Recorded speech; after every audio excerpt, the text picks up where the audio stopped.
Buen día, camaradas. Procedo a la lectura de un texto sobre el fascismo croata que redactó un apreciado camarada vasco, Auskin. Y bueno, comienzo la lectura. Capítulo 1. Son 3 capítulos en total. Fascismo croata. A pesar de los kilómetros que nos separan, es siempre delicado hablar de estos temas con claridad porque la amenaza de estos grupos es constante y ya no hay límites ni fronteras. Te pueden hacer callar en Croacia como en tu propia casa. He divulgado muchos datos sobre el movimiento Ustaša en redes sociales afines a la ideología comunista, siempre desde el anonimato. Ya en 1992, cuando no estaba difundida la red de Internet en el mundo, nuestros datos personales pasaron directamente a Serbia, en este caso, para hacernos ejecutar. Fueron refugiados de la guerra acogidos en Ordizia, País Vasco, a quienes se les pilló con las manos en la masa, con una radio de radioaficionados con un listado de nuestros nombres. Fueron detenidos por la Ertzaintza, policía vasca, y en comisaría revelaron sus oscuras intenciones. Nos avisaron con tiempo para no cruzar la frontera serbia. En la actualidad es muy fácil seguir los pasos a quienes publiquen cualquier cosa en red, y los sicarios pueden ser de cualquier procedencia con igual ideología. No hay que subestimar a la red nazi que se encuentra distribuida por todo el mundo. Capítulo 1. El nacimiento del fascismo croata, Ustaša. Ante Pavelić, Ustašas en la Segunda Guerra Mundial, Holocausto Ustaša. Radić Pavelić, el nacimiento del fascismo en Croacia. El imperio austrohúngaro llegaba hasta el puente Mostar, en Bosnia y Herzegovina. Allá empezaba el imperio otomano. Precisamente los otomanos crearon el puente de Mostar como símbolo de hermandad. Pero el imperio austrohúngaro ha caído después de la Primera Guerra Mundial. Yugoslavia se encuentra en un reinado, Alejandro I, parlamentario, donde vota solo la burguesía. Parlamentarios serbios, serbo-croatas y croatas se tirotean y causan muertos en el propio parlamento. A raíz de la muerte del líder del primer partido croata, Stjepan Radić, que representaba una ideología social liberal, partido campesino, es cuando nace el movimiento Ustaša. Así podemos datar el nacimiento del fascismo croata a finales de los años 20. Utilizaron la muerte de Radić, que no había sido fascista, pero representaba a Croacia y había muerto por un parlamentario serbio. El líder del fascismo Ustaša es Ante Pavelić, quien dice ser el seguidor de Radić y querer poner en marcha la reforma agraria y unas cuantas medidas sociales, engañando a la gente. Muchos seguidores de Radić murieron en manos de los Ustašas. Muchos seguidores más de Radić engrosaron las filas de los partisanos de Tito. Pero no nos engañemos, tanto la ideología de Radić como la de Pavelić querían anexionar Bosnia-Herzegovina a Croacia. Era algo muy arraigado en la ideología croata, pero tanto como en la ideología serbia. Bosnia, un territorio que nunca ha podido ser, disputada siempre por Croacia o Serbia. Tras la muerte de Radić en el Parlamento, el rey Alejandro I instauró una dictadura en Yugoslavia.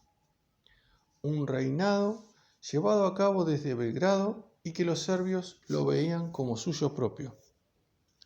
Radić estuvo dispuesto a estrategias conjuntas con los serbios para que los alemanes no tuvieran tanta influencia en Croacia, porque la tenían y la siguen teniendo al día de hoy. Mucha, mientras que Serbia siempre ha mirado a Rusia. Radić creía en la unión de los pueblos eslavos del sur. La traducción en serbo Hrvatstvo de eslavos del sur es igual Yugoslavia. A excepción de lo político, ya que deseaba a Croacia como un ente independiente y con derecho a la autodeterminación. Al contrario, el líder fascista Pavelić fomentó la influencia alemana en Croacia y según fueron avanzando las décadas 30 y 40, más se estrechó la relación con el fascismo italiano y el nazismo alemán, aunque gracias al apoyo de este último consiguió la independencia Croacia. Para Mussolini y Hitler, todo lo que fuese debilitar a Yugoslavia, le hace Serbia, suponía para ellos una expansión hacia el Adriático y los Balcanes. Ante Pavelić nació en el norte de Herzegovina, fue ferroviario, se graduó de abogado en Zagreb, capital de Croacia. Ya en su juventud comenzó a militar en grupos ultras y nacionalistas antiserbios. Elegido concejal de Zagreb y parlamentario en 1927, muchos fanáticos se afiliaron a su partido gracias a su oratoria soberbia anti-yugoslava. Con la instauración de la dictadura del rey Alejandro I, Pavelić se exilió a Viena y fue condenado a muerte, en ausencia por alta traición. Fue acogido en Italia y así fundó el movimiento Ustaša, oficialmente, el movimiento de los alzados, con ayuda económica y militar de los fascistas italianos. Los principios del movimiento no se redactaron hasta 1933. Al ingresar en la organización, los nuevos reclutas debían jurar ante un crucifijo, una granada, un cuchillo y una pistola defender los 17 principios del movimiento.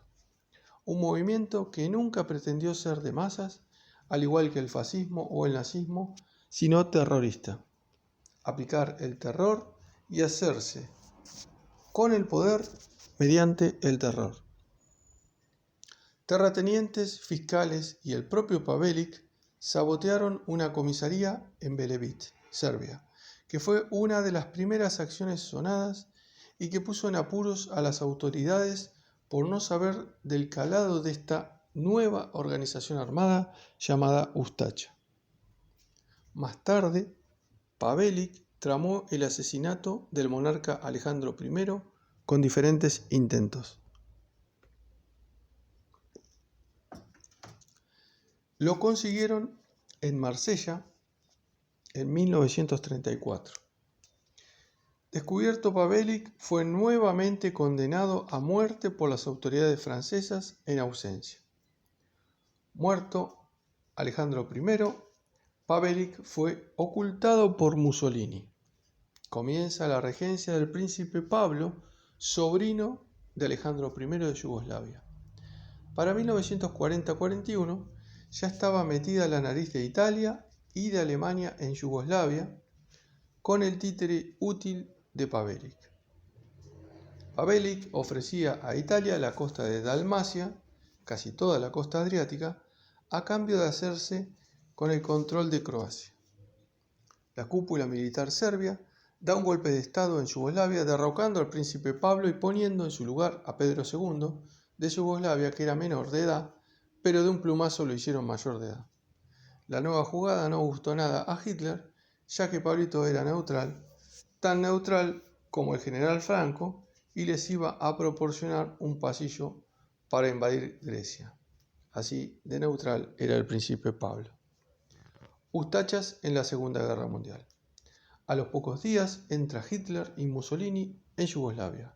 La cúpula militar serbia, que había encumbrado a Pedro II, se retira al exilio tras tremenda demostración bélica de Italia y Alemania. Solo en las primeras horas murieron más de 50.000 personas. A las 5:15 am de la mañana del domingo 6 de abril de 1941, la Luftwaffe bombardeó Belgrado sin previo aviso, comenzando la invasión de Yugoslavia. El ataque dejó 17.000 muertos en la capital, pero la brutalidad no llegaría de manos de las SS nazis, ni mucho menos. En 1941, Croacia, liderada por el fascista Ante Pavelić, se constituye como Estado independiente por primera vez en su historia gracias al apoyo de la Alemania de Hitler. Crea un Estado ultracatólico fascista. Con la invasión alemana e italiana en los Balcanes y la dictadura de Pavelić en Croacia, el reino de Yugoslavia desaparece y se crean dentro de los Balcanes tres frentes antagónicos. Ustachas, que darán guerra sobre todo a los serbios y también a los partisanos. Chetniks, serbios partidarios de su rey Alejandro I, que darán guerra a los ustachas y a los partisanos. Y los partisanos de Tito, que darán guerra a los invasores italianos, alemanes, ustachas y chetniks. Cuando el 13 de abril de 1941 los ustachas pasan de Italia a Croacia, no representan ni 500 efectivos. Crean una bandera para Croacia, que es la actual también, con un damero de ajedrez en el centro. Obligaron a ciudadanos croatas a alistarse en la Wehrmacht alemana y muchos los condujeron al frente ruso. 10.000 fueron de forma voluntaria. El 14 de abril se constituye el nuevo Estado de la República Hrvatska, República Croata. 6 días después llega Ante Pavelić a Croacia directamente a su despacho de dictador de la República y anexiona Bosnia y Herzegovina. Tito y los partisanos comenzaron a actuar contra ellos y los nazis 7 días más tarde. Se dictan las leyes raciales, donde se plantea la eliminación de todos los izquierdistas, judíos, gitanos, homosexuales y serbios. Concretamente de los judíos, podemos decir, como muestra que no quedó ni uno solo en todo Sarajevo, a pesar de haber una gran comunidad de sefardíes.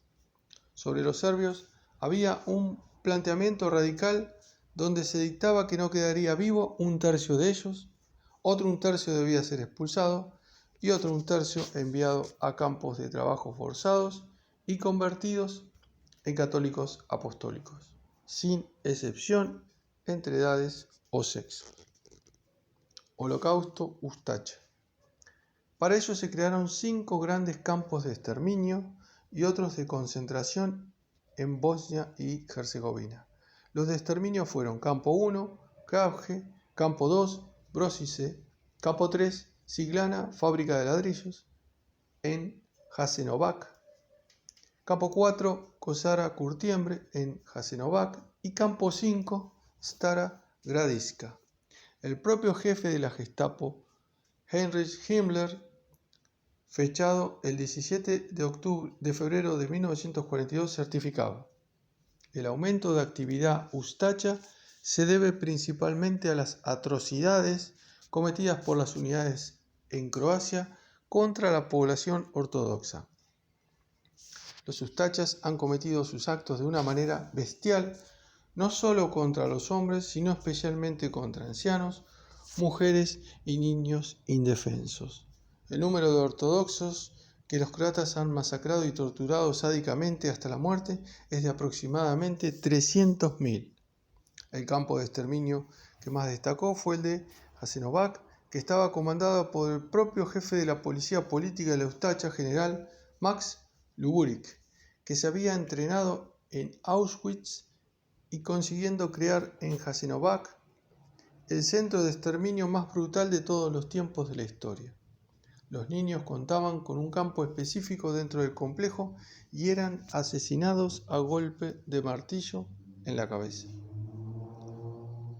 Se estima que murieron de esa manera unos 20.000 niños de entre algunos meses y 14 años de edad.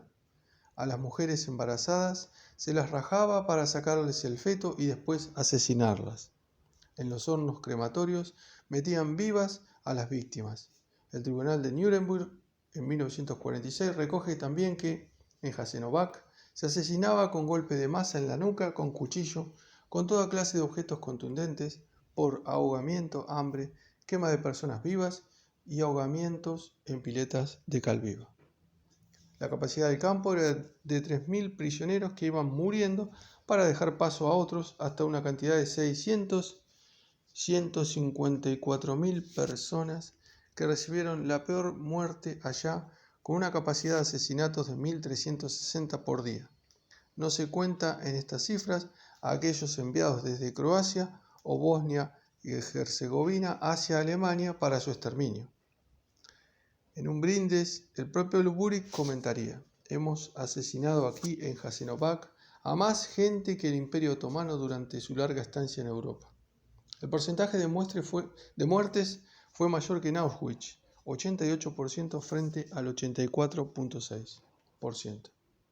Hubo una fijación extrema con los serbios. En una ocasión, Luburik paró un tren entero de serbios, eran antiguos chetniks, que se habían rendido a los nazis y que los nazis los habían reclutado como nuevos soldados nazis para combatir en Rusia. A Luburik no le importó lo más mínimo que ahora vistiesen uniformes nazis. Los mató a todos. Hitler llegó a exclamar: este Luburik es un sádico extremo, enfermo mental y un peligro para la humanidad. Creo que nos podemos dar cuenta de la catadura del personaje viniendo de donde vienen quien le proporciona los cumplidos. Aparte de Luburik, todos los jefes de la Ustacha querían ponerse a su nivel y los demás campos de exterminio o de trabajo forzado, disgregados por Bosnia y Herzegovina, corrían igual suerte. 4 años más tarde, las tropas partisanas asediaron a Luburik en el campo cruel de Jasenovac, pero los Ustachas se dieron prisa en exterminar todo lo exterminable. Y ya cuando se vieron vencidos, le dieron fuego a todas las barracas con los internos dentro. Cuando entraron, los partisanos no quedaban Ustachas, habían conseguido huir y apenas pudieron rescatar a internos vivos. La Iglesia Católica croata había jugado un papel importantísimo en cuanto a sostén político e ideológico del régimen Ustacha. Estaba al tanto de lo que ocurría y en algunos casos dirigía las operaciones directamente. El cardenal de Zagreb, durante la guerra, Aloysius Stepinac, juzgado y condenado por la Yugoslavia de Tito debido a su complicidad con los Ustachas, fue reivindicado por el Vaticano en muchas oportunidades y llegó a ser beatificado por Juan Pablo II en 1998. No digamos el Papa Pío XII, que fue un papa pronazi. Luburik, al igual que Ante Pavelić y muchos jerarcas nazis y carniceros, consiguieron huir otra vez gracias a la Iglesia Católica y Apostólica Romana de su Santidad Pío XII y la Cruz Roja Internacional. En otro campo de exterminio Ustacha, el campo V, Stara Gradiška, fueron a parar los verdugos detenidos por los partisanos, donde se dice que perdieron la vida unos 280 curas fascistas.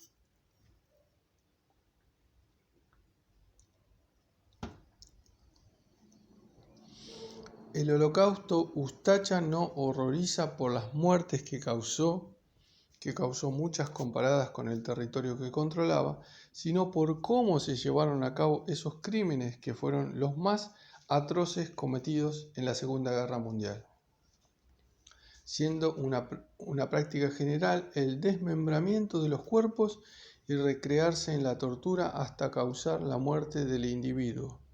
Según Radio Svija, Serbia, basándose en datos de la Comisión Estatal de la ex Yugoslavia y del Centro Simón Wiesenthal, en Jasenovac murieron como mínimo 500.000 serbios, 80.000 gitanos, 35.000 judíos y alrededor de 10.000 antifascistas de diferentes nacionalidades.